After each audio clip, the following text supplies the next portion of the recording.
We have two bones. How we call these bones? First of all, my friends, you must understand which extremity is it.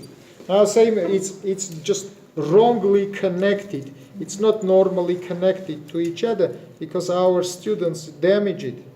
It's just wrongly connected to each other. 1 minute, I will create another one, which is little more better. Put it please in my table. Let's say, my friends, which extremity is it? Say me please, right or the left?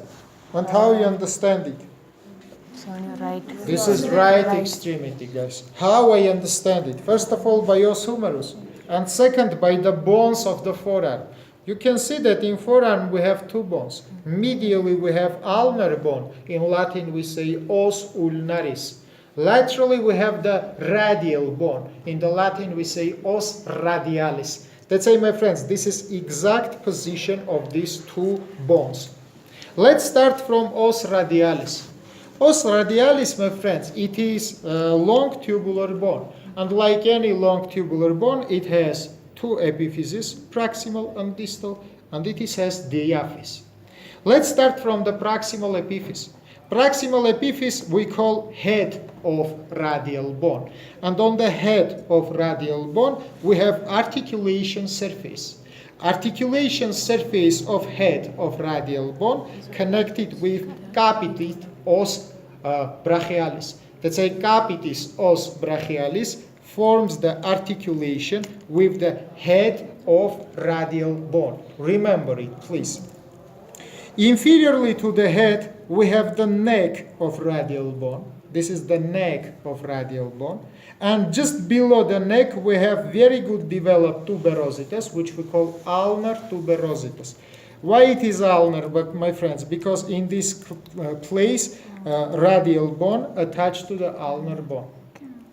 In the medial surface of head, we have special depression, which we call ulnar facet. In the place of ulnar facet, between ulnar and radial bone, the joint is formed. Let's say, remember, please, this is the place of the joint. Let's continue. Now we come, guys, to the diaphysis of the radial bone.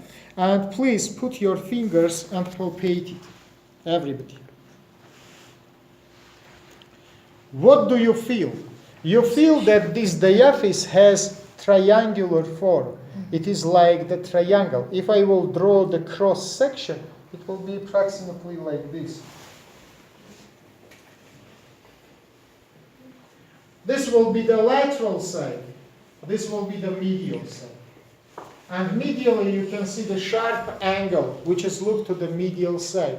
Look, everybody, this is the sharp angle, which is look to the medial side. Let's say, remember, please, our radial bone has three surfaces and it has three margins. Let's start from the surfaces. This is anterior surface, this is posterior surface, and this is lateral surface. Between these surfaces we have three margins. This margin we call anterior, that margin we call posterior, and the sharp margin, which is look medially, we call interosseal margin. Margo interossealis. Why it is interosseal margin, my friends? If you will look to the ulnar bone, you will see same sharp margin in the ulnar bone. Two sharp margins look to each other. Just radial sharp margin look to medially, ulnar sharp margin look to the lateral. And between them we have interosseal membrane, which is connected these two bones to each other. It is special connective tissue, which is fused with these two margins and connected ulnar and radial bones to each other. It is exactly fused with interosseal margin. That's why these margins we call interosseal. Remember, please. Let's continue. Now we come to our distal epiphyse. In the distal epiphyse we have two important structures.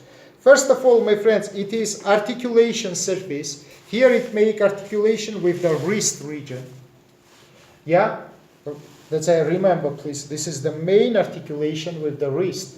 And more of this, it has one process, which we call styloid process. Put your finger and palpate it, it is sharp. Processus styloideus.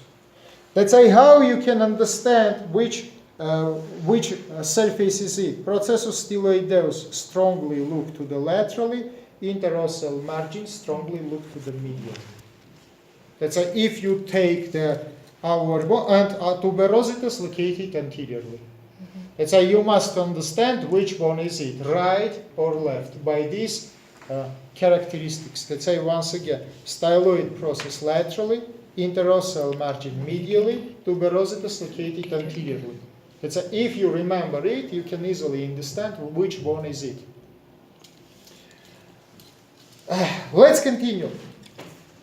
Now, my friends, we come to second our bone, which is ulnar one. I try to put in right position.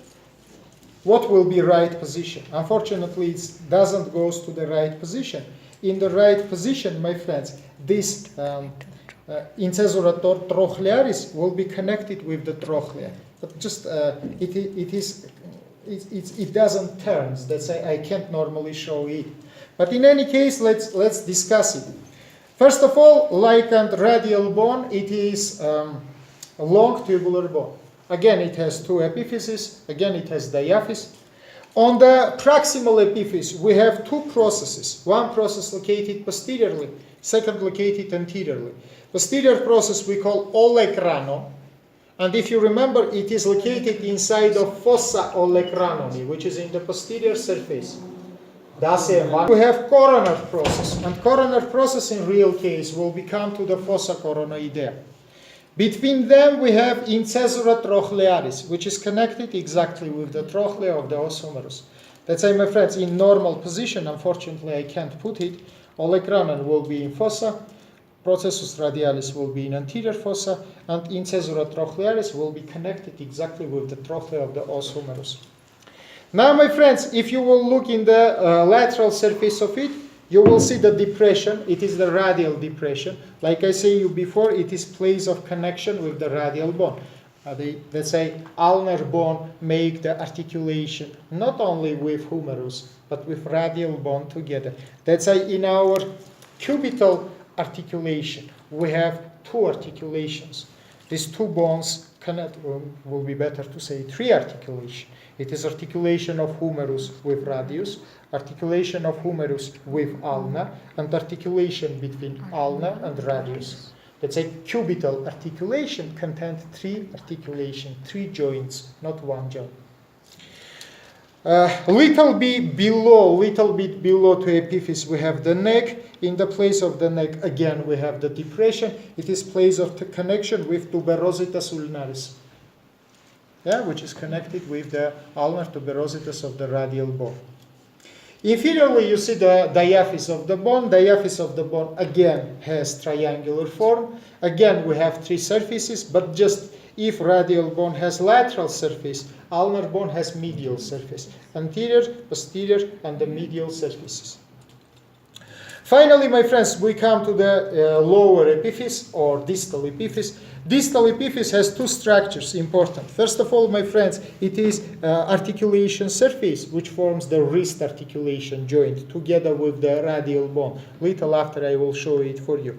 And again, it has styloid process.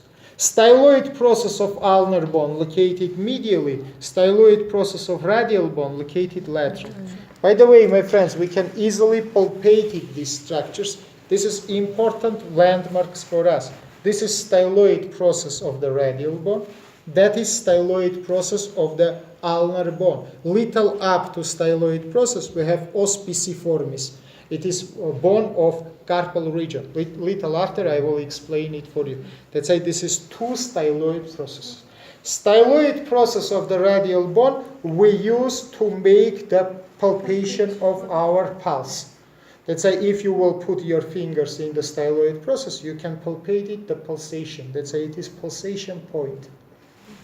Remember it, please. Now sit down in your place.